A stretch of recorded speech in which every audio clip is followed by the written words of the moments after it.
Hey, welcome to Postured. I haven't seen you guys in like a week and I've been missing you. I've been wanting to give you guys all the tea that's happening in my life, bring you in behind the scenes of what's happening with my brand. As you know, Postured isn't just a podcast. She's a workshop. She's going to have retreats. She's going to have the whole 9 yards because I want to help women like you who are professionals make sure that you walk in a room like you own it because you can't just launch. You got to actually put yourself out there, be bold. Even if you're introverted, you really have to have a personality behind your name. Remember, people don't buy items. They buy from people. They buy with feelings. So it's really important for you to get your head in the game. So welcome to a new episode of Postured. And we're going to get you all the way together when it comes to your personal brands. Now, as you can see, I have a really beautiful guest in the building today. Hey, y'all. She's going to introduce herself. I call her the PR Princess of Atlanta. She is phenomenal, CAU graduate. Aww. And give it to the girls. Hey, y'all. My name is Felicity. I handle PR and marketing locally here in Atlanta, but we handle clients worldwide. Yes.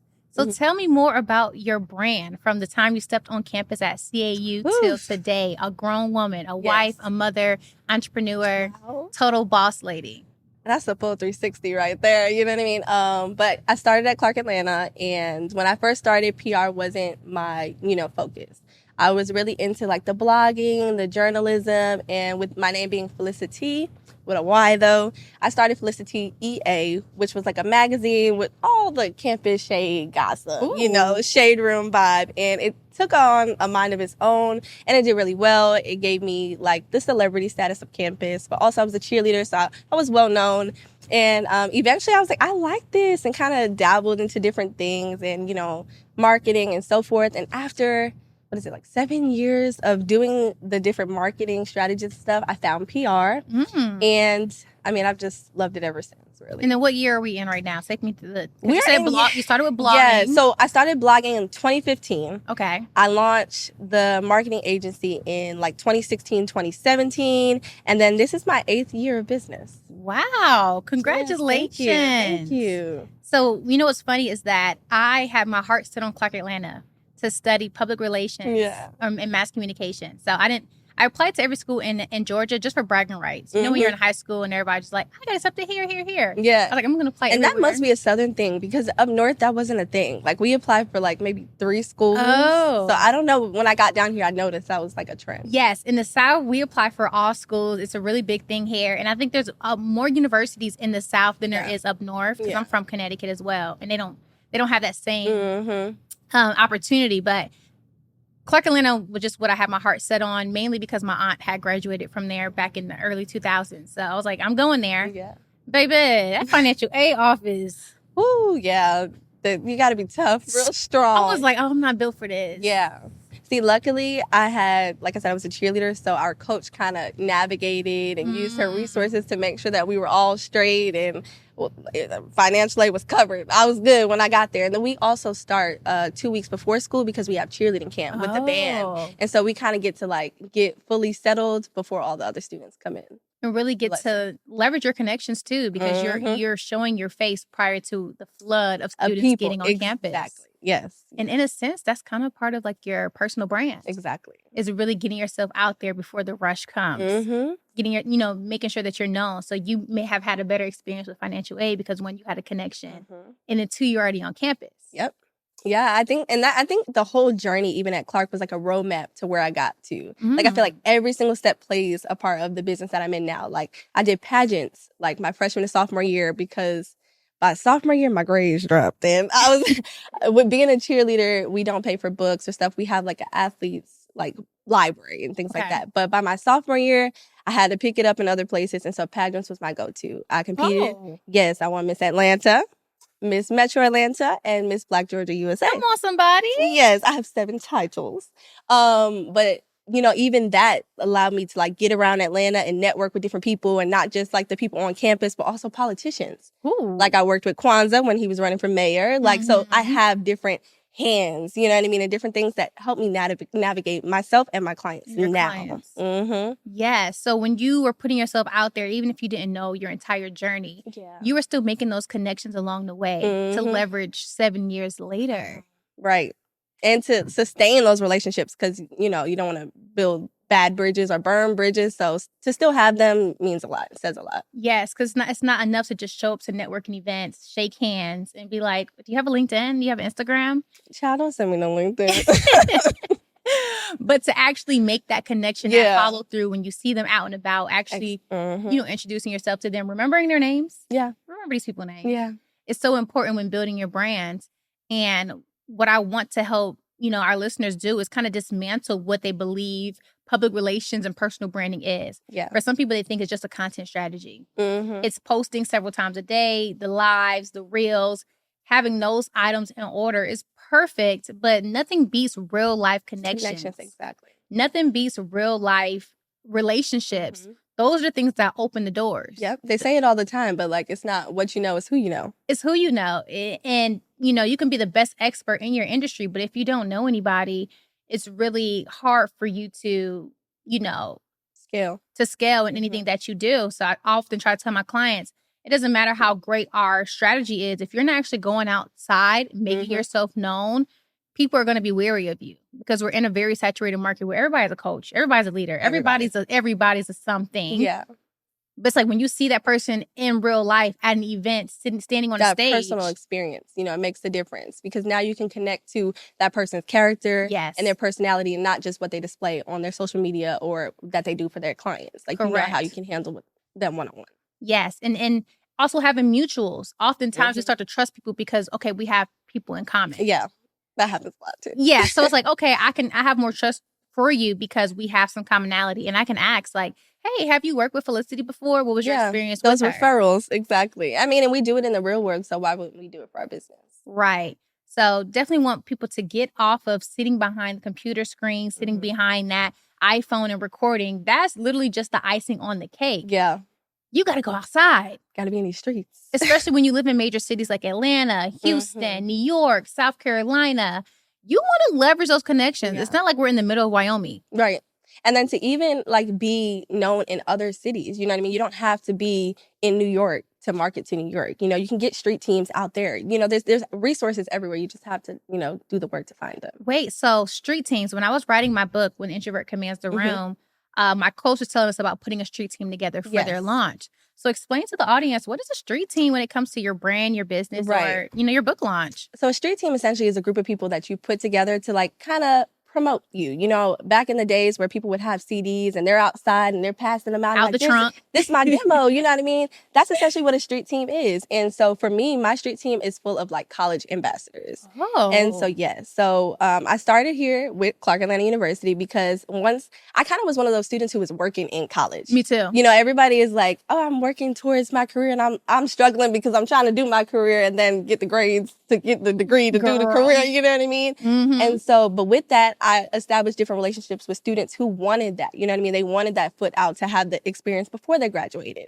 And so I'm like, okay, come up here and work with me. And so at that time, I didn't have the funds to really pay everybody, but there's other mutually beneficial things that you can get with working on a street team and not being paid. So okay, you have a brand, you're doing hair on campus. I'm doing all this. I got the connections. Okay, well, let me take you to my client and you can do her hair and we can get the promo. Yes. Or I can make a flyer for you and do the sales. So we were kind of, bartering and doing those things. But so it was a lot of interns. You know what I mean? But you can do that on any campus because they all want the experience. So one thing I do every year is reach out to the internship department. Okay. Because a lot of students, they need internships to graduate. Especially in our department, mass communications, you had to have at least 2. Yes. So a lot of students wait till last minute and they don't have an internship. And they can get those credits. And they can, yes. And then a lot of internships, they're a lot hard. You know what I mean? You're still in school. You have class. You have grades and everything. I don't want something that's too tasking to where I'm not focused. Right. So I would reach out to different heads of the internship department and let them know what I have, what I do, the type of students that I'm looking for. And faithfully, every year I get 2 from at least 3 schools. Wow. Okay. So then that's a gem that they... Yeah. If they're looking for street team members, one, they can barter with people. Absolutely. So whatever your skill, your specialty is, you can exchange that in order for people in other cities or even in your city to go out and campaign for you. Absolutely. And then also connecting with universities. So if you have a business, you can actually get interns from the universities, and that's a barter exchange within there because you're getting tasks done within your business, but you're also providing experience for a young professional. And then a whole new target audience in different cities. That part too. They're all over campuses across the country. And now if you have somebody in New York or Texas or Florida, those students are passing them out on campus and you got clients from all over. Yes. And the crazy thing is I wrote in my book, I was like, you have to leverage your time on campus. Absolutely. I was not big on grades either, baby.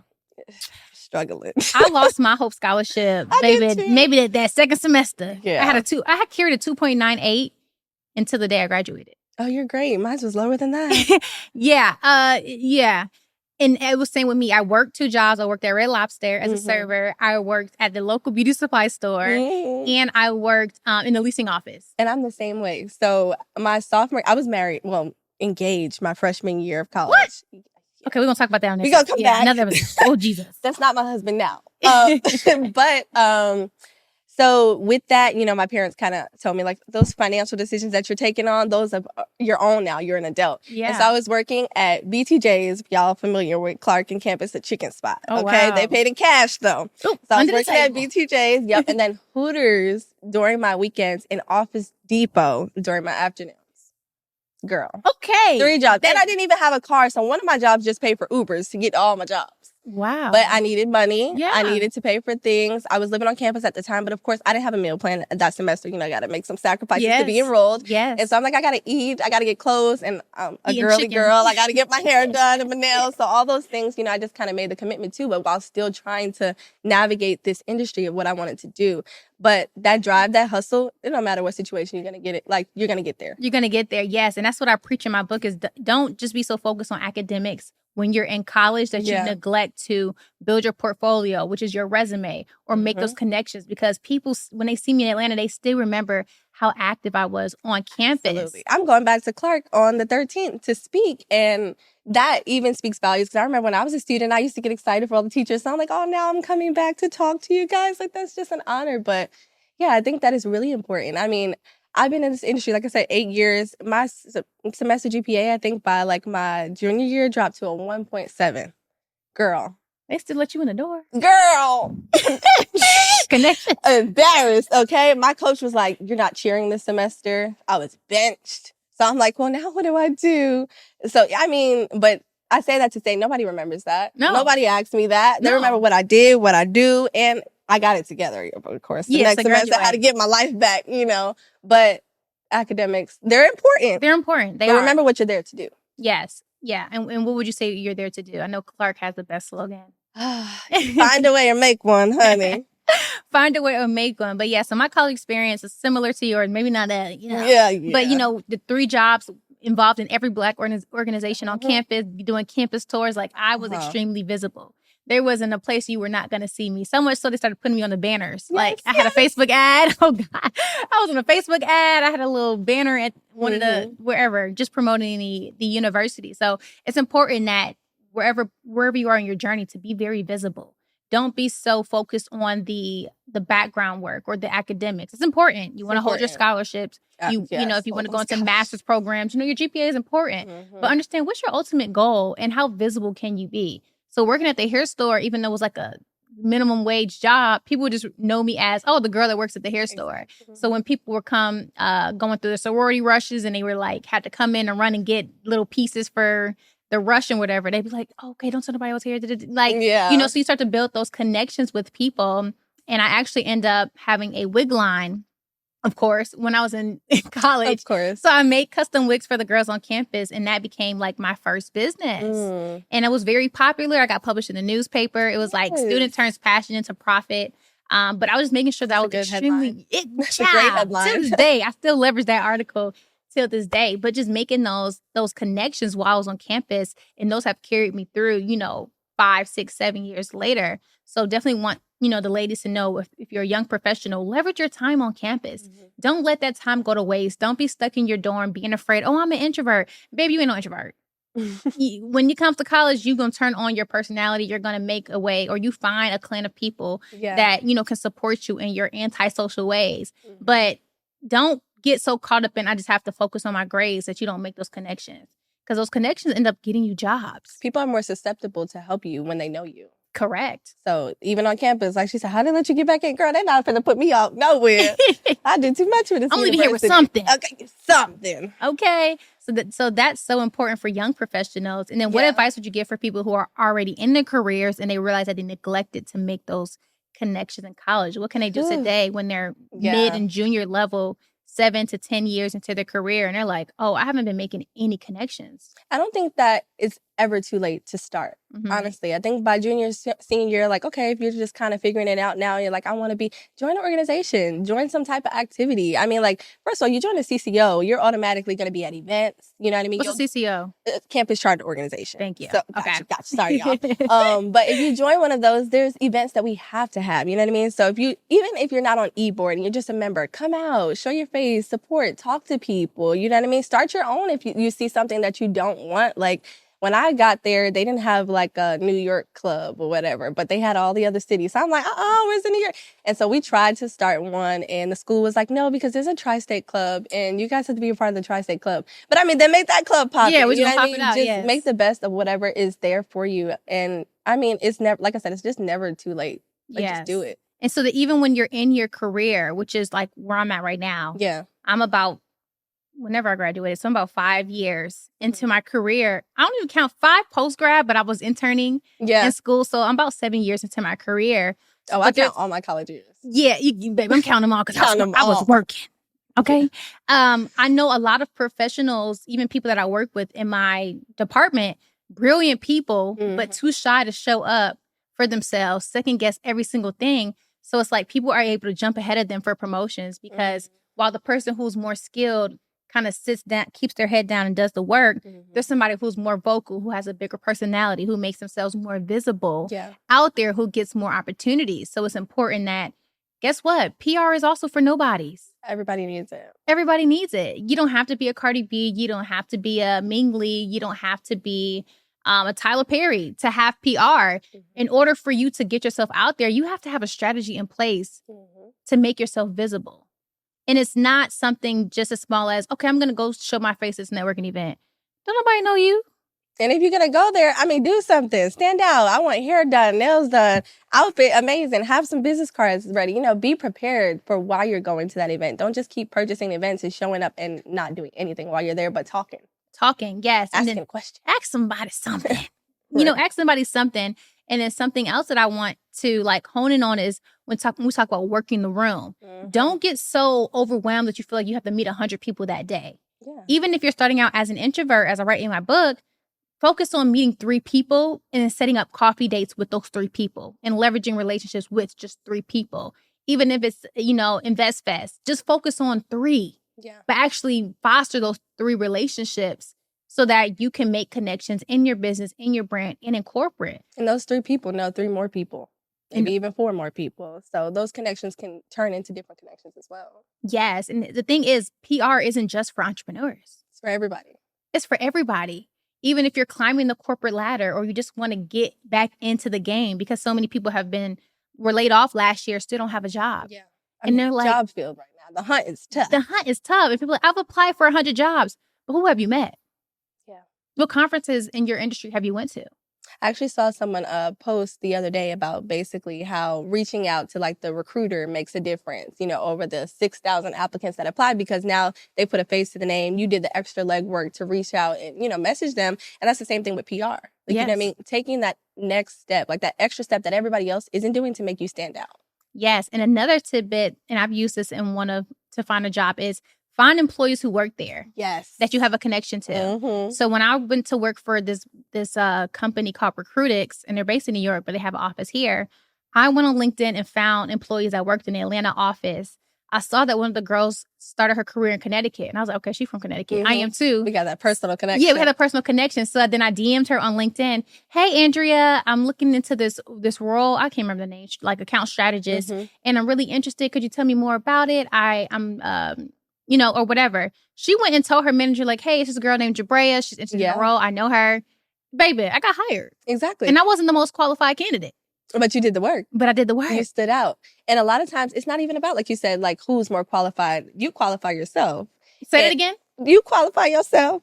Well, God did it already, but then you did it for yourself after. Yes. But, that's a really big thing. And then we'll talk about this later. But even working in corporate, like I've been working with Clayton County for, I think, like 3 years. Mhm. A lot of times applications are just listed and posted. And so if you applied in like January and we're just pulling it now, we don't even like pull the people in January. We go like the last 2 months. So yeah, we don't even go back that far because we assume like you've got a new job or you've done something different. So we just pull the recent. So by you calling and reaching out and saying, hey, I applied, even if it's in like 1,000 years ago, we can pull it and know that you're still interested. That's good advice because people assume that, oh, well, I applied in January and then you never heard back. You never heard but back. We weren't pulling yet. Or they took down the job post and they put it back up and you feel jaded because you're like, they didn't see my post. Yeah, girl, we saw it. We just thought you got a new job already. So it's important to stay connected beyond just putting in the application. Absolutely. When it comes to your career. And something else while we're talking about careers I want to debunk is people think that everybody they see on Instagram with a successful business is a solo entrepreneur and they don't have no backup income. And I want to be real with the girls. Be very real. I mean, at the end of the day, we still have to pay bills while trying to scale and grow our brands. And a lot of us families too, you know, we have to be responsible adults and parents on top of trying to pursue our dreams. Yes. I've worked a 9 to 5 the past, 2-3 years, but still being able to grow my business in the meantime. And that money that I have, you know, all that extra revenue, I can invest into my business and into my passion projects that I want to do. I mean, like, everybody works another job. Baby, we on the clock right now. Yeah. Don't tell us too loud. JK. This is a Saturday. Right. But yes, but it's true. It's so true. So like I also have a 9 to 5. I'm in project planning analyst, which is in like that project management field.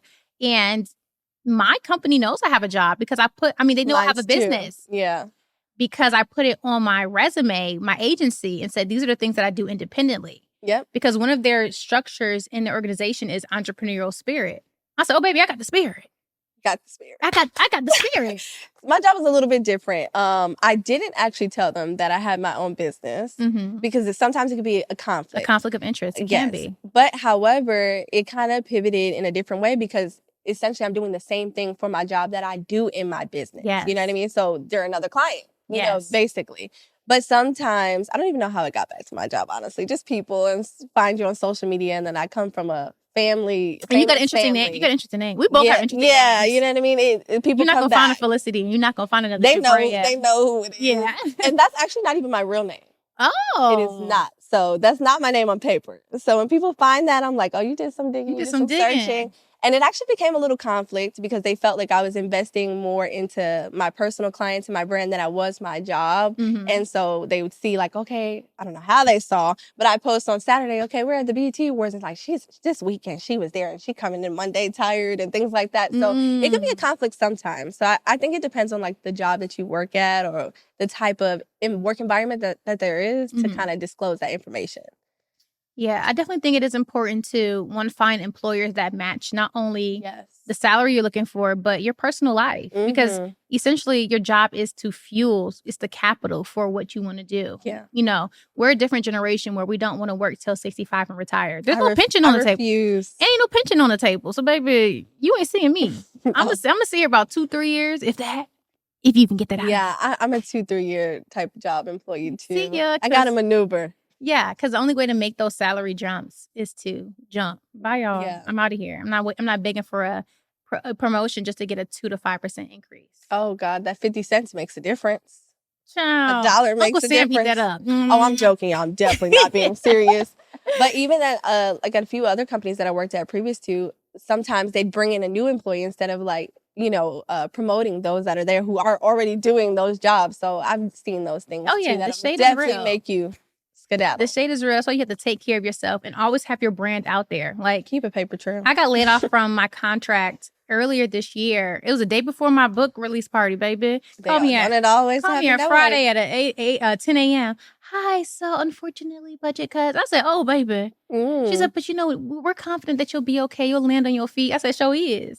And always is. And will. You have a blessed day. She's like, yeah, so can you drop the equipment off? I was like, oh. Oh, they love to return those work phones and laptops. But honestly, I don't never mind because I'm not a Dell or HP girl. You can have that. You can have it. Take a little Dell bag with your little mouse. No, I used to bring my laptop to work every day until it became a conflict because like you have these, encrypted files on your device. Well, then give me an Apple. Yeah. I'm not using this. I'm not using this. Sorry, Microsoft. So it's important to have your own your own movement going. What the kids call it, have your own motion. Emotion. Not the kids. We're not that old. Oh my God. Have your own motion, because when I got laid off, I was like, okay, I just started picking up the clients that I already had. So and like, you always have your business. Your business should never be your plan B, but it can always be your plan B in the meantime of trying to find another plan A or your backup plan. Yeah, keep your motion. Security is important. Keep your motion. And then just the always having yourself out there, having your brand out there. So even though I was working a 9 to 5, I was still going to networking events. I was still meeting with people and making connections, so that anytime I got laid off, there was always going to be a new opportunity on the horizon for me. And then the crazy thing is, about 4 to 5 weeks later, they called me back. Hey, we have a new contract, and your former directors, both of them had put your name in the hat. So are you interested in coming back? I was like, yeah, baby, pull up. Yeah. I'll be there tomorrow. And I think that's important, too, to touch on not, harboring negative feelings towards a company or a brand, because you never know when you're going to have to come back. A lot of people, and I talk about this all the time in PR, love to talk about bad experiences. Yes. Just we only leave reviews when we don't like the food. Yeah. And so you had the opportunity to go back to the job. But imagine if you would have, cursed them out and got all upset and was in your feelings, and then you wouldn't have had the opportunity to come back. No, we have the opportunity to come back. So it's important to keep those relationships, because after I was laid off, I just sent a DM to both directors. It was great working with you guys. I know this was an abrupt decision that you guys didn't make, but I hope we cross paths in the future. Not thinking that the future was going to be 4 weeks. Yeah, right. You got a little vacation, actually. Enjoyed your time off. Literally. I was like, okay, I'm going to roll out the bed, drop my baby off at school, and roll back in the bed, work on my clients. So still got the little taste of full-time entrepreneurship, which was fun. But, security is important, especially when you're a mother. Yeah. So just leveraging those connections, so important. And you are your own PR. Yeah. And that's something that I want to drive home with, with the ladies and gents, if you're watching, is that you are your personal brand is your walking billboard. It's your walking resume. So while you don't have to always brag about what you do, just being present, just being confident, having a mission plan, or what I call a purpose statement in place, a magnetic introduction, which I write in my book as well. Okay. Have that magnetic introduction. So when you meet people, hey, I'm Felicity and I am the princess of PR in Atlanta. I would love to show you how to brand. What we call an elevator pitch, but I love the wording. That's so much better than an elevator pitch. Look, I'm a brander, so I'm always going to remix it up. So what's the elevator pitch? I call a magnetic introduction. That's gorgeous. So you bring it in to people. So it's like, hey, I'm Ji'Brayah. I'm a personal brand Barbie. I help Black women capitalize their genius and package it into a podcast, coaching program, or consulting. How can I help you? Yep. Boom. Within that first 30 seconds, you know who I am. You understand my personal brand, and you see how we can work together. When you meet people, don't be like, oh, my name's Ji'Brayah. I'm from Connecticut, but I was raised in Stone Mountain. I got a baby. Practice it. Practice it. There's so many different ways now where you can practice your, what did you call it again? Magnetic introduction. Your magnetic introduction. Chapter 7. Okay, get the book. But there's so many different ways that you can practice it now. Like if you're a person who's not very social or you don't know how to word things, hop in, Clubhouse, fan base, get in the rooms. Ooh. Yes. Clubhouse and fan base. Yes. Oh, girl, I'm a fan base girly. Team fan base. Sorry, Clubhouse. But if you want to hop in like a business room, every Monday, Isaac Hayes, he owns fan base. He does something called the Monday Marketing Motivation. And it's like a room full of people, from all over the world. And we just talk about different marketing, different motivation things, where we want to pivot, anything that's going on in your life or in your personal business at the time. Now, in that room, in your first 10 seconds, you're going to go and you're going to hear everybody do their pitch. Every Monday, just join in and just keep trying to reintroduce yourself until you get it right. You know what I mean? And if you're not comfortable doing it in front of people yet, hop in front of your camera, record it, tweak yourself, practice. Even Instagram Live has that private room feature now. I love that. You can go fake live. So there's really no excuse for you to not put yourself out there. Even when it came to the podcast, I love public speaking. I speak on stages all the time. But some feedback that I get often is, Ji'Brayah, I love what you're saying, but you talk so fast. I think that's a North thing. Because I get that all the time, but also Caribbean. Yeah, because I'm Jamaican and I'm from North. Yeah, and it's just that. I had to learn to slow down too, especially with pageant speaking. So learning to slow down. So I had two options. I either was going to stop talking, or I was like, Ji'Brayah, come up with a podcast, critique yourself, give God something to audit, and then you can go back to the drawing board and fix it. Yes, that's my new slogan. I love it. Give God something to audit. You need to trademark that. Trademarked, copywritten. Once it's spoken and transcribed, it's already copywritten, but I'm going to get the paperwork. But yeah, give God something to audit. It's important to me, just in professionals in general, because a lot of people want to wait till it's perfect to do it, but you can't produce anything until Start you small. practice. Just start. Just start small. Give God something to audit. So while I'm a fast talker and I love public speaking and I want to be, a world-renowned speaker, okay, let me create my own platform. Let me focus on being a better speaker. Oftentimes people want to wait till they're perfect, till they're skinny enough, till their face is clear enough, till their teeth are white enough, till they have enough followers to go ahead and produce stuff. But people want to follow you along the journey. That's how you get the followers. That's how you build the community. That's how you have people who are yearning for your launch. Sometimes people try to launch into an empty room and be like, well, nobody bought it. Nobody knows about you too. Right. So when we're talking about, what am I doing for Black Friday? How can I prepare my brand for Black Friday? That starts now. Really? Getting out there, making yourself visible, letting people know something's coming down the pipeline. See, Fashion Nova already got the costumes out for Halloween. That's the type of branding you want for your business. Home Depot launched Halloween last month. Right. And I work there. So I'm sitting beside that team and they everything is being pushed up in the retail world. So you have to stay ahead of the game. So if you're a B2B business owner and you're preparing people for Black Friday, your campaign was supposed to start in August. Because you're going to, your campaign is supposed to start in August. So you're behind the ball. The materials that the people need, depending on your industry, for Black Friday, they need in advance from Black Friday. So they can actually start now. So that's why it's important, like she said, to start way ahead of time if you're providing some type of strategy or PR services, because that needs to be done now. Yes. And just give yourself time, have a strategy in place. And strategy is a word that's used often. So I want to know, how do you define strategy? Because it's just such a word that is just used in every capacity. Everybody, because there's 1,000 strategists in different areas. But for me, I think it's just game plan. Okay. It's like a think tank. Like you're brainstorming how you can do things, how to develop them, where the money is coming from, the budget. Like that whole, for me, in our industry, we call it proposals or pitches. You know what I mean? Things that we send out to different companies and individuals to partner with. So all of the boxes that you need checked to present to somebody else, in my strategy, I'm figuring out those answers. It's just so important to just go ahead and do it.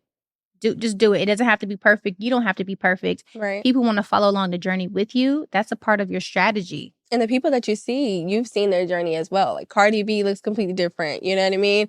And that's a part of marketing, branding, having a PR team to develop you into that person, that end goal person that you wanted to present when you first launched. You can get there eventually. Yes. So it's just the evolution. And publicizing that evolution, not feeling like you had to keep everything hush-hush. Yeah. Take people along the journey. So if you want to launch that podcast, start talking about it. And control your narrative. Like if you're the type of person who kind of wants to stay private, you can be very selective about what you share with still sharing a lot. Like people think that I'm this total social person and I share everything, but I don't. I tell you guys what I want you to know and what I allow you to know. And you can do the same thing for your brand and your personality. Yes. So don't be so critical of, I don't want people in my business.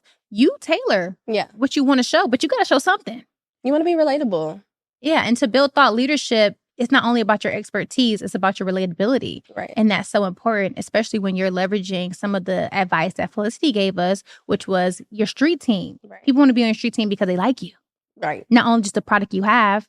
When you're going to universities and you're looking for interns to add to your business, you want to make sure you're going in there with a personality that aligns with that university's mission, and that they know that their students are in good hands. You're not going to be abusing their kids, abusing those students. They wouldn't be able to trust you, and they'll know that by looking into your brand, whether that's your social media footprint or just the interaction and engagements that you have with them on their campus. And then something else we spoke about is just leveraging relationships near and far. So when you apply to a job in January, making sure that you're staying refreshed in that communication with the recruiter or even with other employees that work there so that you're top of mind.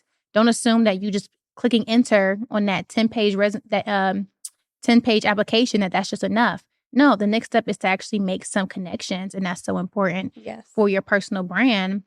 And then even when it comes to faith, because you guys know I love the Lord. Okay. I'm a Southern Belle that just loves the Lord. Even Apostle Paul had a PR strategy when it came to Christianity. People had their doubts about what it meant to be a believer.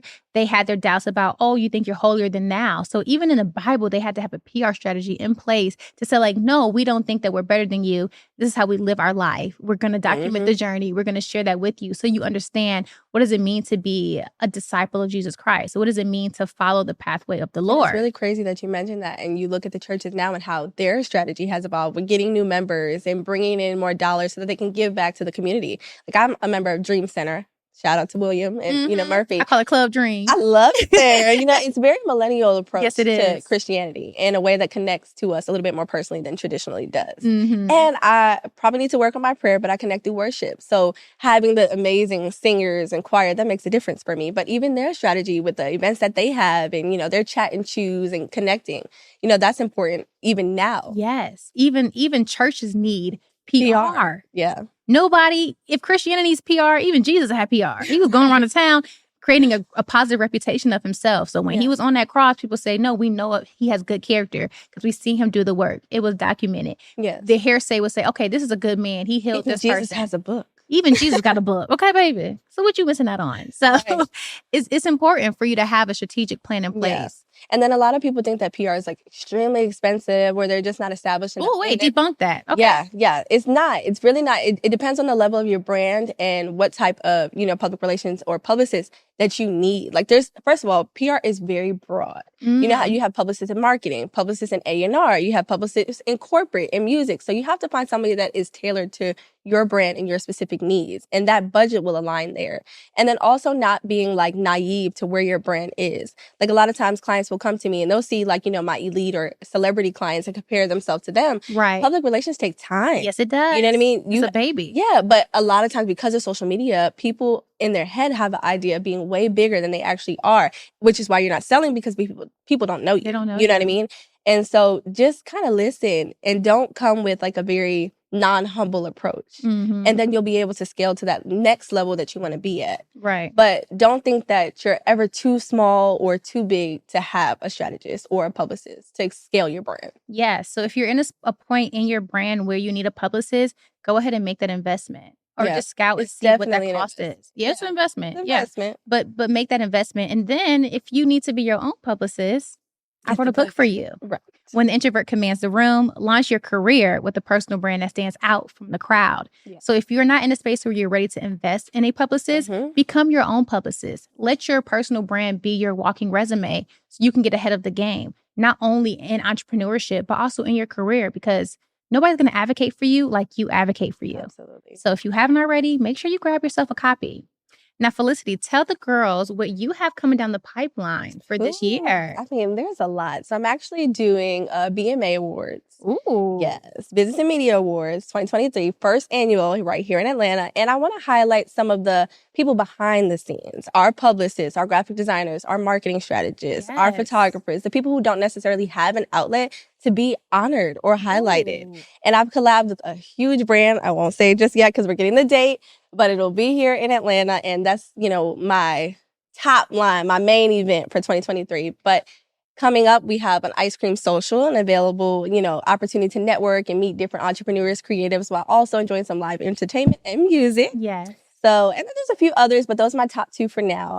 I'm really just trying to become a little bit more social again. Mm-hmm. I scaled the business so far that I felt that I didn't need to be present or be in these streets that I'm telling other people to be in. So in 2023, I am trying to come out and be a little bit more social with new clients and new audiences. So where can they meet you? Everywhere, girl. I'm outside. But if you would like to find me, you can head over to my website, felicity.net, and everything that you need to know, my contact, my email, prices, strategies can be found there. And then Instagram, where can we find you? Felicity, Felicity.Swindell on everything.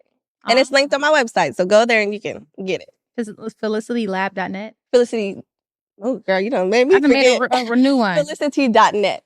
Felicity.net. Yes. Okay, so they're going to get on the wait list for BMA. Yep, get on the wait list. And then the ice cream social is happening in October. Yes. And then I have one other event that I'll disclose. I'm doing a business pitch competition. So we got some sponsors to give, contribute towards our prize. And so this will be for students in the AUC. And you can sign up whether you have a business already that you want to expand or a business that you have in mind that you want to start. You come, you do your presentation. We'll have a panel of judges and we will choose a winner to give the money and invest in their business. I love that. And those pitch contests are PR within itself. Yeah. Because people say, oh, I remember when this girl was here and now she's in Target. Yep. So your story starts somewhere. Yes. Even nobodies need PR. Everybody needs PR. All right, y'all. So thank you for tuning in to Postured. I am your host, Ji'Brayah Shania. This is my beautiful guest, Felicity. Y'all want her back? Should she pull up again? I'm coming back. Y'all don't have to say nothing. I'll be back. Thank you for having me. I really enjoyed myself. Yes, thank you for coming out and looking just oh so gorgeous. So you guys stay tuned for the next episode. Be sure to grab When the Introvert Commands the Room on Amazon and in my storefront. And then stay connected to Felicity because she has some awesome events that you need to be in the room for. You need to be there. All right, you guys, signing out.